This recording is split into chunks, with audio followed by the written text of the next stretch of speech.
right, good afternoon, everyone. We'll jump right in with a statement from the Secretary General, followed by your questions. Yes, good afternoon. And we have just concluded the formal part of the NATO Summit in The Hague. Of course, there will be many other meetings later today and this afternoon. And together, allies have laid the foundations for a stronger, fairer and more lethal NATO. NATO leaders agreed on the Hague Defence Investment Plan. And this will fuel a quantum leap in our collective defence. They agreed to boost our defence industries, which will not only increase our security, but will also create jobs.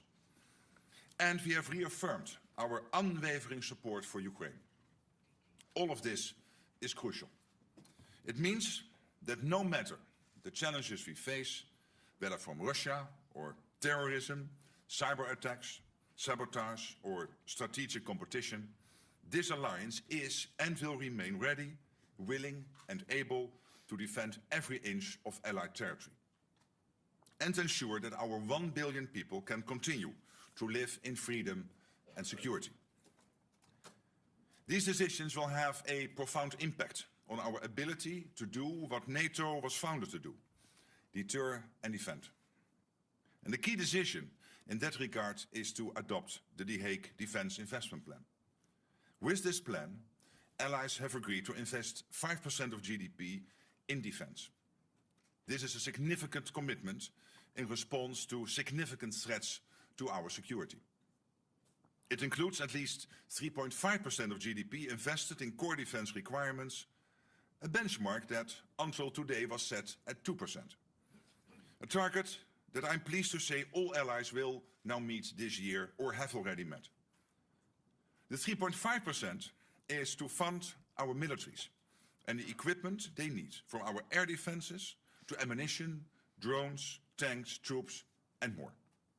In addition to the 3.5% for core defence, the plan includes 1.5% of GDP that will go towards investment that support our defence and security. All to ensure we can effectively deter aggression and defend ourselves and each other should anyone make the mistake of attacking. Allies recognize the severity of the threats we face, and in response they have come together to agree an ambitious but essential new defence spending commitment. Our decisions today show, from the Mediterranean to the Arctic, from the west coast of North America to our eastern flank, all allies are united in understanding that we need to step up to stay safe, and they are acting on it. President Trump has been clear. America is committed to NATO. He affirmed that again today in no uncertain terms. At the same time, he made clear that America expects European allies and Canada to contribute more. And that is exactly what we see them doing. European allies and Canada will do more of the heavy lifting, equalizing their spending and taking greater responsibility for our shared security. Of course, work does not stop here. This is day one. We now shift from agreeing on what we need to rolling up our sleeves and making this new plan a reality. And part of this requires that we rapidly expand our defence industrial capacity on both sides of the Atlantic. We need quality and quantity. We need to innovate and we need to act fast. So we will continue our work to bring down barriers. We will leverage our partnerships with the European Union, with Ukraine and in the Indo-Pacific to foster defence industrial cooperation. And there are major economic benefits with the potential for literally millions of extra jobs across the alliance. The decisions made today will make NATO much stronger. They also make NATO a fairer alliance, with Europe and Canada stepping up and carrying their fair share of the responsibility for our shared security. The resolve of allies is clear. We are in this together, committed to Article 5, and we are determined to stand firm. No one should doubt our capacity or determination should our security be challenged. This is the stronger, fairer and more lethal alliance that NATO leaders have begun to build. Of course, this is also an alliance that stands firmly by our neighbor and partner, Ukraine. My dear friend Volodymyr Zelensky is here in The Hague with us at the NATO Summit along with his team. Our resounding message to him and the Ukrainian people is that Ukraine has our continued support, including with over 35 billion euros pledged so far this year, with more to follow. All of this, our aim is to keep Ukraine in the fight today so that it can enjoy a lasting peace in the future. We stand by Ukraine in its pursuit of peace and will continue to support Ukraine on its irreversible path to NATO membership. It has been a momentous meeting today. Leaders have agreed on a trajectory that will ensure we are able to safeguard our freedom and security well into the future. And with that, I'm happy to take your questions. All right, I will call on people, and please, if you could state the outlet you're from, if I don't know that already. We'll start with Sky News. Yeah. Right here in the front and the center. We need a mic here. Thank you.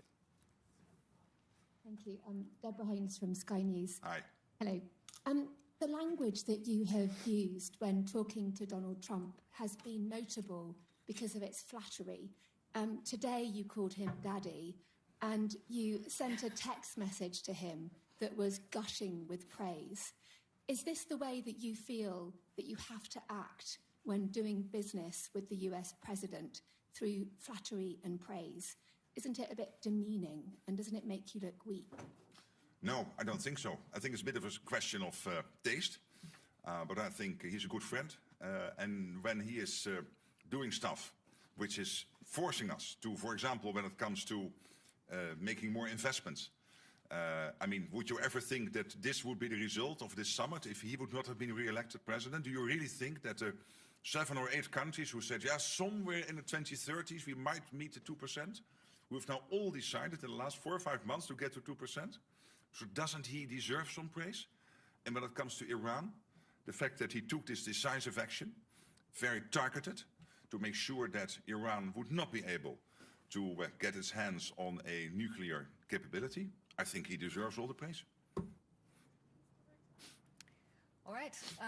Next question. Let's come to the front here. I think it's BBC. Yes. Yes. Well, wait for the mic, please. Jamal Moussaoui from BBC Persian TV. You said that attack against Iran was illegal and in accordance with the international law. But today, Kaya Kala said she is not sure that it was legal and in accordance with international law. Is there any kind of disagreement between you in NATO? No, there's not, but there will be many views always about international law. I think what the US did last weekend is justified. This is preventing Iran, and this is a request NATO has had for a long time, a position NATO has taken for a long time, that Iran should not get its hand on a nuclear deterrence. So I think it was totally justified what the US did. And I think it's also important that the American president is very much now working to get the ceasefire not only today and yesterday, but to have that ongoing over the coming weeks. All right. I see FT in the halfway back.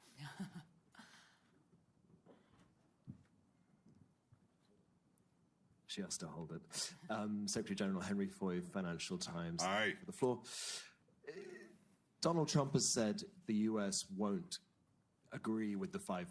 That's for all of us to do, but not him. Is that fair in an alliance that's built on sharing and unity? And secondly, what will you do if he comes back next year and asks for more than 5? Thank you. Well, but when it comes to the 5%, there are the two elements. One is the 3.5% core defense spending. The US is more or less there. And when it comes to the 1.5% defense-related spending, we can safely assume that the US is doing that. When you look at their enormous capacity when it comes to fighting cybercrime, hybrid threats, when it comes to their infrastructure investments, when it comes to developing the defense industrial base. So I think we can safely assume that the US is more or less at that 5% already. All right. Next, I think we'll go over to the left side again, about halfway back, Washington Post. We need a mic.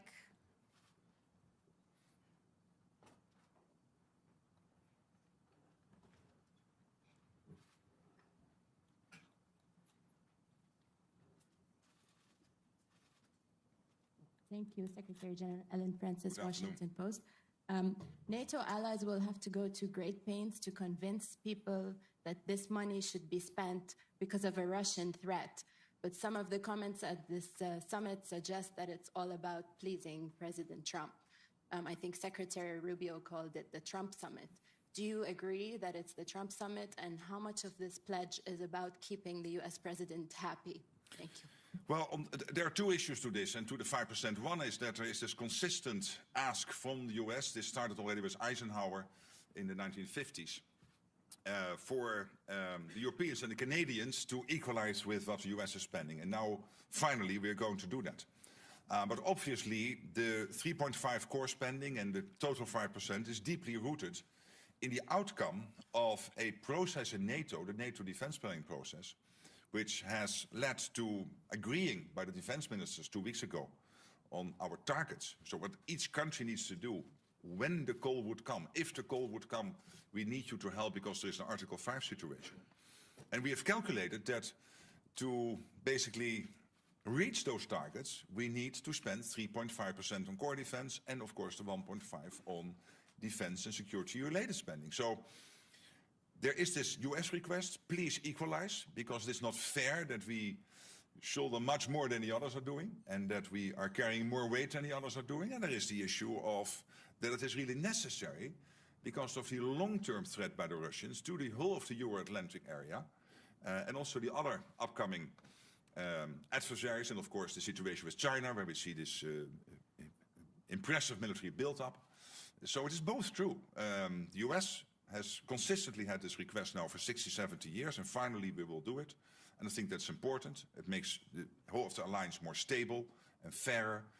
And there is the need because of Russia and others. All right.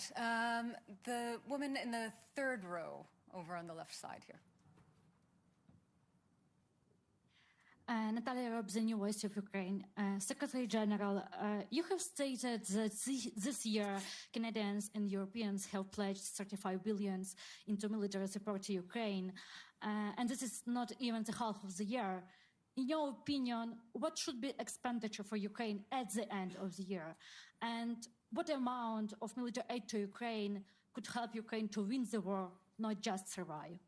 Well, on the first question, it's difficult for me to exactly predict, but you can safely assume as the trajectory in the first almost 6 months now is really north of the trajectory last year, that also by the end of the year it will end up north of the over 50 billion which was pledged in 2024. So I'm positive about that, optimistic, but I'm not going to make a concrete prediction. But we can safely assume that the end result will be positive. And of course, what we are doing here, we have to make sure that Ukraine can stay in the fight, that Ukraine has what it needs to be as strong as possible. But obviously, we are all also working on getting a peace deal done or a long-term ceasefire done. And then we have to make sure that Ukraine has what it needs to prevent Vladimir Putin from ever trying this again in the future. And the first layer of that, making sure that Ukraine can defend itself post a peace deal / a long-term ceasefire, obviously is also the support we are now providing to keep them in the fight, which has to do, of course, with training. It has to do with delivering military equipment, so the command in Wiesbaden, but also the various streams of money going into Ukraine, developing Ukrainians' defense industrial base, which still has about a 35 billion spare capacity. So this all together will help Ukraine to be as strong as possible now, but also to deter the Russians post a peace deal / a ceasefire. All right, let's come to the center section now. I see CNN in the fourth row. Thank you so much. I want to follow up on what you just said about the strikes in Iran, but first, can I ask you on Article 5, do you believe that Article 5 is subject to interpretation? Well, you know, Article 5 is absolutely clear, and at the same time, we have always said we will never go into details when exactly Article 5 will be triggered. And why not? Because we don't want to make our adversaries any wiser. And to follow up on Iran, sir, you just praised the U.S. strikes in Iran, saying that you do believe it will help prevent Iran from getting a nuclear weapon. There have been questions about where that highly enriched uranium is, and if Iran moved it before the United States struck on Saturday night. Do you have concerns about that and whether or not it poses a threat to NATO? Look what happened last weekend. American B-2s, nobody in the world is able to do this. Only in the United States. You are 25% of the world economy. You are by far the biggest military power in the world. Only the United States is capable to do this. So the B-2s, the fantastic pilots in those fighter jets, the bombs which were used to get deep into these nuclear facilities in Iran, nobody has that type of stuff. And history makes you the leader. History makes you the ones who have to take action when it is necessary. And I think what President Trump did here is take a very targeted, chirurgical operation to take out as much as possible Iran's capability to get to a nuclear weapon. And I commend him for that. And obviously it's now up to all the studies being done and all the detailed look into what exactly has been the effect of this. But I'm personally very optimistic that this has dealt a massive blow to Iran. All right, we have a very full room and limited time. Next question to the front row. There's a mic coming. Oh, that's good, yeah. Hello, Eelco Bos van Roosendaal, Nieuwsuur, Dutch TV. You're dealing with a very unpredictable president or friend who has been all over the map on Article 5 in the past. In his first term, he threatened to pull out of NATO, which he doesn't seem to do anymore. But how do you know, how are you certain that the Trump you're dealing with right now is the same version of Trump that you'll be dealing with for the rest of his term? I've now known him for almost 10 years. He's a good friend. I trust him. He was totally right that Europe and Canada were not basically providing to NATO what we should provide, and that the US was spending so much more on defense than the Europeans and the Canadians. Now we are correcting that. We are equalizing. I think it is a man of strength, but also a man of peace. You've seen that basically now with Iran. The man of strength being able to command his B-2 bombers to go into Iran to take out that nuclear capability, but also the man of peace who is then immediately following up with making sure that Israel and Iran will commit to a ceasefire. And I think this is exactly what you want the American president to do, provide that type of leadership. And so I find him very predictable. Next question, all the way in the back. I don't think so. DPA. Ansgar Hase, German press agency, DPA. Secretary General... we were speaking. Here. There you are. No. Yeah, in fact. I cannot see you. I can only answer the question if I see who is. Can you stand up? Oh, you're really in the back. Sorry, yeah. Please. Thank you. Secretary General, I would like to come back to Article 5. Did President Trump promise in the meeting that he would stand by the allies until the end of his term? And if so, did he promise it without any conditions? Can I ask you, and not you, you're a journalist, so you're totally, of course, free to ask all those questions, but through you to some politicians in Europe and Canada to stop worrying. The United States is totally committed to NATO. The United States is totally committed to Article 5. How many times do we want them to say this? And as I said before, we have now had half a year when we constantly ask the US, are you with us, with NATO, with Article 5? So let's look for another country in NATO, one of the other 31, Iceland, the Netherlands, France or Canada, for the next half year to answer that question. All right, limited time, lots and lots of questions. The woman in the green jacket here in the third row. Kathy Newman, Channel 4 News. Hi.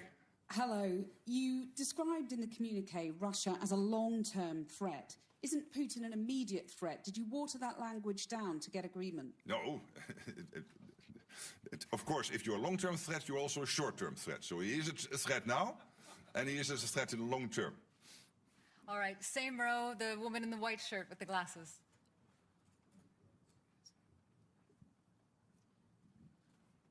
Thank you. Ida Hallikainen from Ilta-Sanomat, Finland. Mr. Secretary General, Russia has expanded its military infrastructure near Finland's eastern border. What is Russia aiming to achieve with this, and what is NATO's message on the matter? And second, if I may, is Spain now serious about the defense spending goal? Yes, on the last question, I believe so. As you know, there is disagreement to disagree that they think they can reach the capability targets by 2.1%.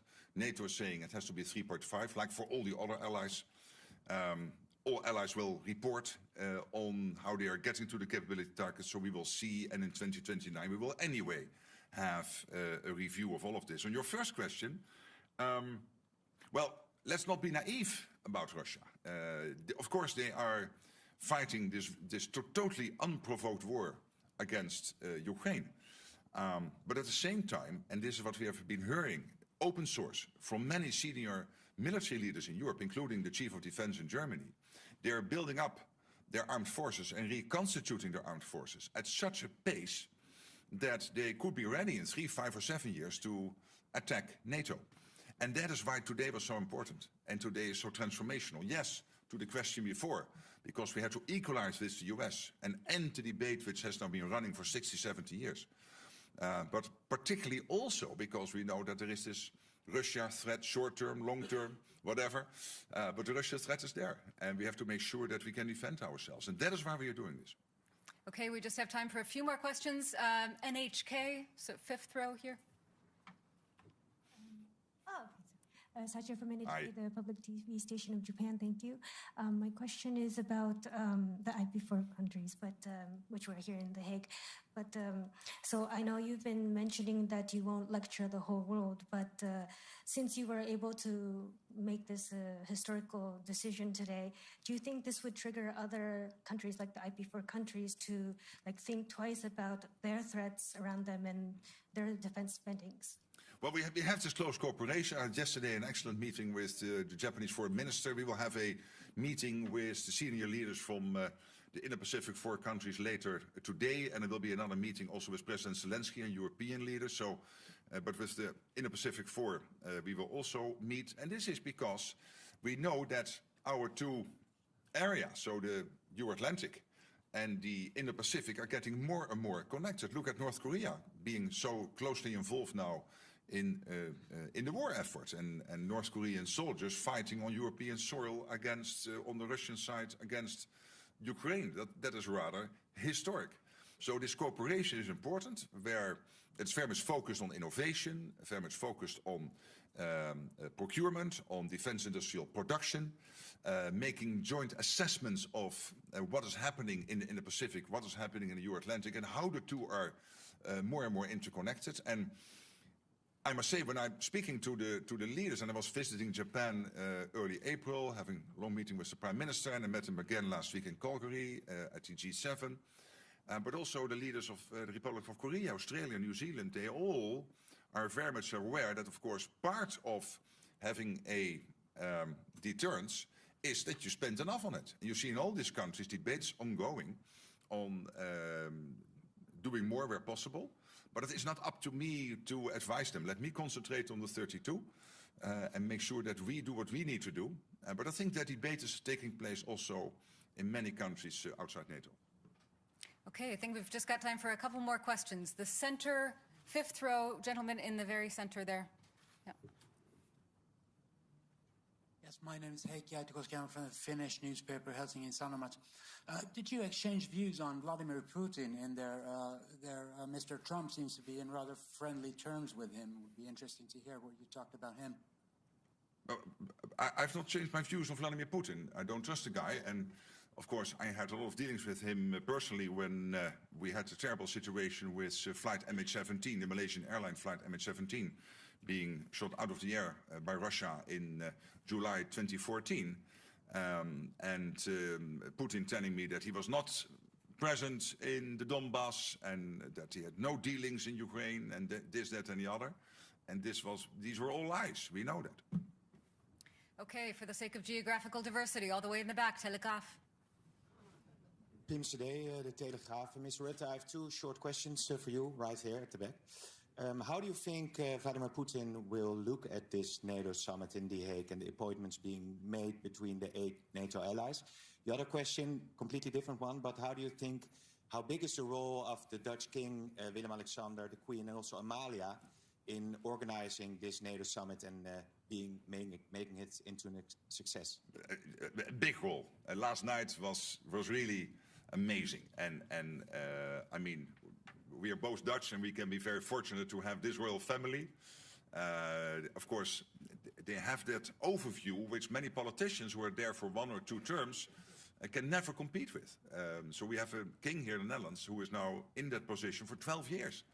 And you sense that. I mean, the breadth, the benefits from which he is speaking, including with the American president and other leaders, is really impressive. And I've seen the same before with his mother, Queen Beatrix. So that is one of the huge advantages of having a monarchy.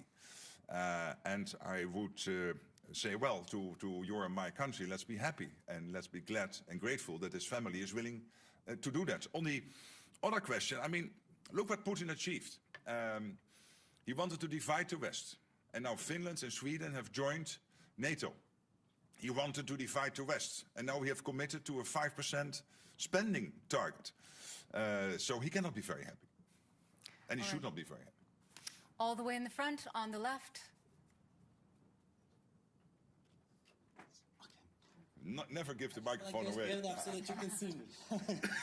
Dejan Šejnović, nezavisny newspaper from Bosnia and Herzegovina. Thank you very much for this opportunity. So for the West Balkans, for the first time, long time, it hasn't been mentioned in the communique. What does it mean for our region? You yourself were several times talking about the importance of the region for the alliance.